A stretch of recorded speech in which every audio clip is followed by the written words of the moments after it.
நான் உதயநிதி வந்தாப்புல பேசினாப்புல கூடி போயிட்டு கலைஞ்சு போயிட்டு இருக்க கூடாது. அடுத்த 24 நாட்கள் நீங்க இந்த பிரச்சாரத்தை உங்களுடைய தொகுதி முழுக்க கொண்டு போய் சேர்க்கணும். செய்வீங்களா? இன்னைக்கு பாஜக கொல்லைப்புறமா அதிமுகங்கிற அடிமையை கூட்டிட்டு நம்ம தமிழ்நாட்டுக்குள்ள நுழையறதுக்கு முயற்சி பண்ணிட்டு இருக்காங்க. ஊர்ல ஒரு பழமொழி சொல்லுவாங்க, ஜாடிக்கு ஏத்த மூடின்னு சொல்லுவாங்க. இன்னைக்கு அந்த மாதிரி மோடிக்கு ஏத்த ஒரு அடிமை பழனிசாமியா மூடியாகத்தான் இன்னைக்கு அடிமை பழனிசாமி அவர்கள் மாட்டிருக்கிறார்.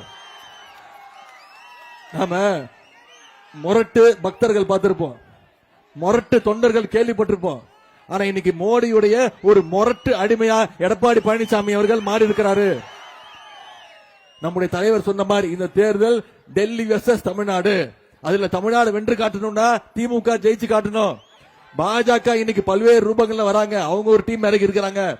அது தவிர BJP B team, C team, D team, எத்தனையோ டீம்கள் வரும். எத்தனை டீம் வந்தாலும் தமிழ்நாட்டில் சாம்பியன் திமுக தான், நம்முடைய தலைவர் தான் அப்படிங்கறத நீங்க நிரூபிச்சு காட்டணும். செய்வீங்களா? நாம மீண்டும் ப்ரூவ் பண்ணணும், தமிழ்நாடு என்னைக்குமே டெல்லிக்கு அவுட் ஆஃப் கண்ட்ரோல் தான். தமிழ்நாடு என்னைக்குமே சுயமரியாதை உள்ள மண்ணு தான். இங்க அடிமை கூட்டத்திற்கு அனுமதி கிடையாதுங்கிறத நீங்க ப்ரூவ் பண்ணணும். செய்வீங்களா? உங்களை எல்லாம் அன்போடு கேட்டுக்கொள்கிறேன், பண்போடு கேட்கின்றேன், பாசத்தோடு கேட்கிறேன், உரிமையோடு கேட்கிறேன், உங்கள் வீட்டு பிள்ளையாக இருந்து கேட்கிறேன். இன்னும் பெருமையா பூரிப்பா சொல்லணும்னா தலைவருடைய மகனாக இருந்து கேட்கிறேன், டாக்டர் கலைஞருடைய பேரனாக இருந்து கேட்கிறேன். உதயசூரியன் சின்னத்திற்கு வாக்களிங்கள். அண்ணன் பழனியப்பன் அவர்களை அதிகமான வாக்கு வித்தியாசத்தில் ஜெயிக்க வச்சு சட்டமன்றத்துக்கு அனுப்புங்க. செய்வீங்களா?